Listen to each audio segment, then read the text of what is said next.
Hoy conocerás el rito funerario vikingo más brutal y lo más impactante. Es real, un relato tan aterrador que durante siglos se creyó una exageración hasta que la arqueología empezó a confirmar sus detalles.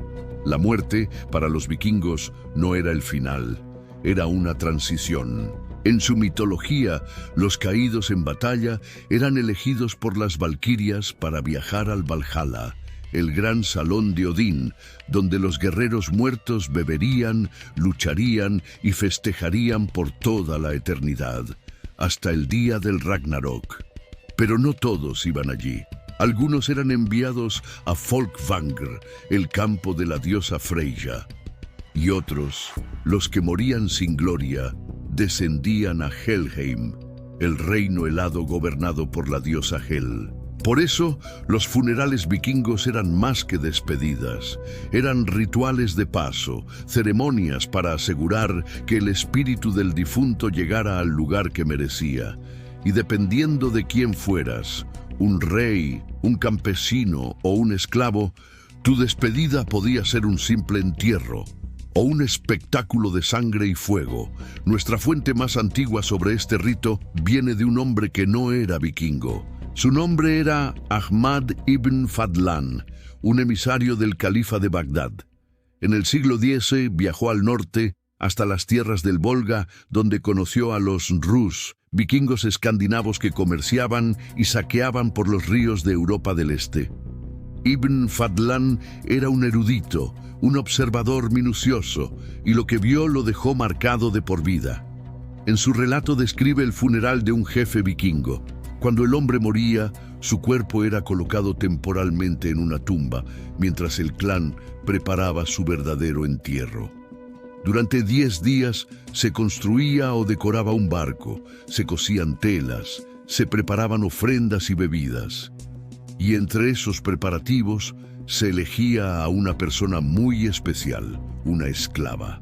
Ella sería la doncella de la muerte, la mujer que acompañaría a su amo al más allá. Cuando el jefe moría, las esclavas eran reunidas. Se les preguntaba quién quería morir con él. Una de ellas, generalmente joven, se ofrecía voluntariamente, pero aquella voluntad estaba cargada de presión, de miedo y de resignación. A partir de ese momento, la esclava elegida era tratada con honores. La vestían con ropas limpias, le daban vino y durante días era agasajada. Visitaba las tiendas de los hombres del clan y cada uno de ellos tenía con ella un encuentro íntimo. No era un acto de placer, sino de ritual. Cada hombre le decía, dile a tu amo que lo hice por amor a él. Era un mensaje simbólico, una manera de despedirse del jefe muerto y de preparar a la mujer para su destino. Ella lo sabía, iba a morir. El día del funeral llegaba. Todo el pueblo se reunía en torno al barco. El cuerpo del jefe, vestido con ropas finas, era colocado dentro, rodeado de objetos personales. Su espada, su escudo, su hacha, joyas, frutas, pan, carne y jarras de cerveza. También colocaban los cuerpos de sus animales, sus perros, sus caballos, a veces incluso un halcón. Todos sacrificados para acompañarlo. Luego llegaba la doncella. Llevaba joyas nuevas, ropas elegantes y en el rostro una mezcla de miedo y resignación. Subía al barco mientras la multitud cantaba.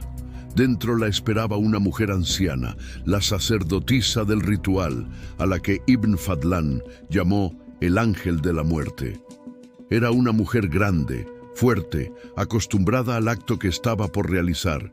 Su tarea era una sola: matar a la doncella y sellar el destino del jefe. La esclava bebía una última copa de alcohol. Los hombres la tomaban por los brazos y las piernas. Y la sacerdotisa clavaba su cuchillo en el pecho de la joven. Los tambores sonaban, la gente gritaba.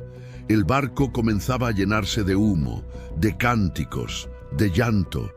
El cuerpo de la doncella era colocado junto al del jefe. El fuego se encendía. y las llamas consumían el barco, elevando al aire el humo que, según creían, llevaba las almas al otro mundo. Así terminaba el rito, con sangre, con fuego, con el rugido del viento sobre el río. Durante siglos, muchos pensaron que Ibn Fadlan había exagerado, que todo era una invención, una forma de retratar a los vikingos como bárbaros. Pero con el tiempo, la arqueología comenzó a descubrir pruebas que daban credibilidad a su relato. En Suecia, en Birka, se hallaron tumbas de barcos con restos humanos, armas y animales sacrificados. En Noruega, la famosa tumba de Oseberg contenía 2 mujeres, una anciana y una joven. La anciana parecía haber sido una sacerdotisa y la joven mostraba señales de muerte violenta. ¿Era la doncella de la muerte? No lo sabemos, pero las coincidencias son inquietantes. Incluso las sagas islandesas, escritas siglos después, mencionan la costumbre de acompañar a los jefes muertos con sacrificios humanos. En algunos casos, las esposas eran estranguladas. En otros, los sirvientes se suicidaban voluntariamente para servir a su amo en el más allá. Más allá de la brutalidad, el rito tenía un profundo sentido simbólico. Para los vikingos, la muerte no era una pérdida, sino una continuación del viaje.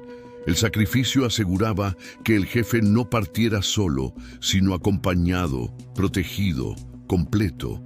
La doncella representaba la devoción absoluta. Era el vínculo entre la vida y la muerte, la guardiana que guiaba a su amo hacia Valhalla o hacia donde los dioses lo destinaran. Era a la vez víctima y ofrenda. A nuestros ojos modernos, todo esto puede parecer monstruoso, pero en una cultura forjada por la guerra, el frío y la supervivencia, la muerte era una compañera constante. Y enfrentarla con grandeza era un deber sagrado. Imagina esa escena final. El barco ardiendo sobre las aguas, el humo ascendiendo entre los bosques del norte. Las llamas reflejándose en los rostros de los guerreros, el viento arrastrando los últimos cánticos hacia el mar. Así terminaba la vida de un vikingo, no con silencio, sino con fuego, no con miedo, sino con gloria. Y mientras el barco se hundía entre las brasas, los suyos sabían que su alma ya navegaba en otro mundo. Tal vez hacia Valhalla, tal vez hacia el olvido, pero siempre, siempre con honor, porque en la cultura vikinga incluso la muerte debía ser digna de un guerrero. Y en su despedida más brutal, el fuego, la sangre y la lealtad se fundían en un mismo acto, el último viaje del norte.